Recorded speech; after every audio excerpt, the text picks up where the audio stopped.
Hey guys, it's me Crystal from Marching North, and today I'm going to show you how to make this chunky macrame coaster.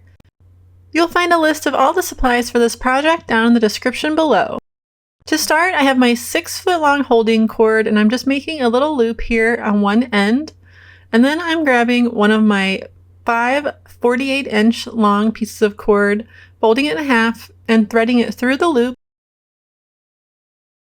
bringing the ends through, and then tightening it up to make a cow hitch knot.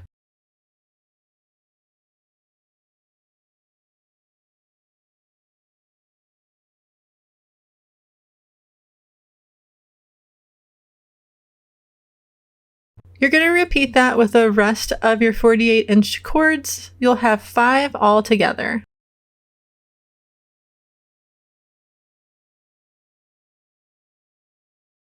Once you get the 5 cords attached, go ahead and pull on both ends of the holding cord, starting on the long side, and then I pulled on the short side as well, and then just spread everything out evenly. Now you can pin it down to your cork board if you have one, just to hold it in place. Now this is the long holding cord, and you're going to take the next cord to the left. You're going to loop the cord up and over and bring it through the loop, and then tighten it up, and this is going to form the first half of a double half hitch knot.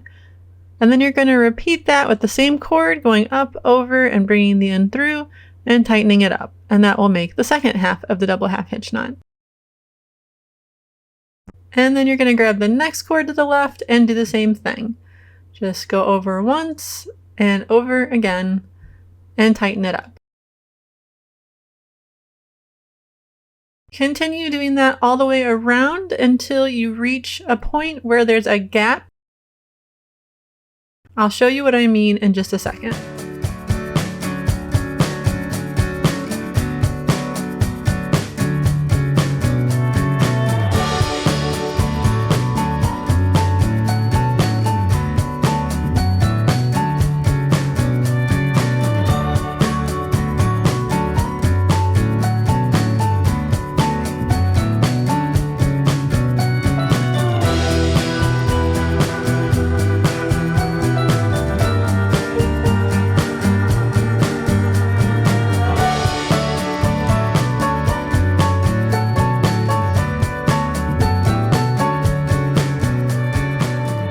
At this point, the gap between the working cord has gotten too large, so I'm going to add another cord. This one is 36 inches long, and I'm just going to attach it to the holding cord with a cow hitch knot. Tighten it up like that, and then you're just going to continue tying your double half hitch knots going around. If you reach another spot where there's a gap, which you will, just go ahead and add another 36-inch cord. I ended up adding 6 extra cords that were 36 inches long. And then for the last 2 cords I added, I made them 12 inches long since they were on the last row.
At this point, I decided to test it and see if it fit one of my coffee cups, and it is fitting pretty well, so I knew I was almost done.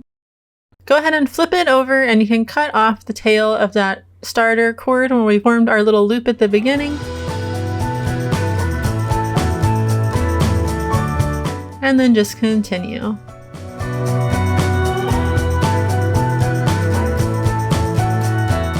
My finished coaster ended up being about 5.5 to 6 inches across, depending on where you measure it, which was plenty big for a really good sized coffee cup, or even to be used as a small trivet in the kitchen.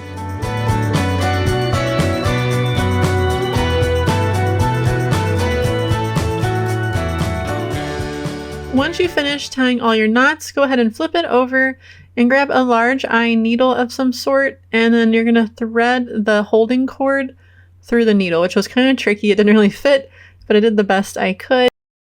And then you're just going to feed it under a few of the knots in the back of the coaster.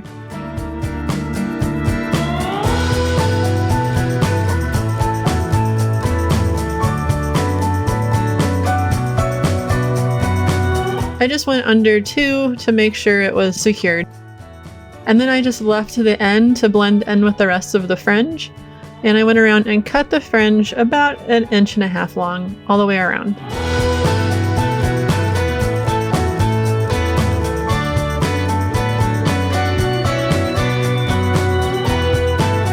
Then go ahead and brush it out a bit, and then you're going to give it another trim to make it nice and even.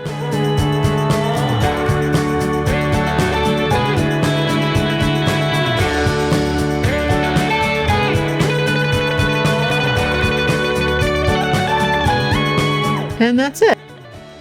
Your coaster is complete.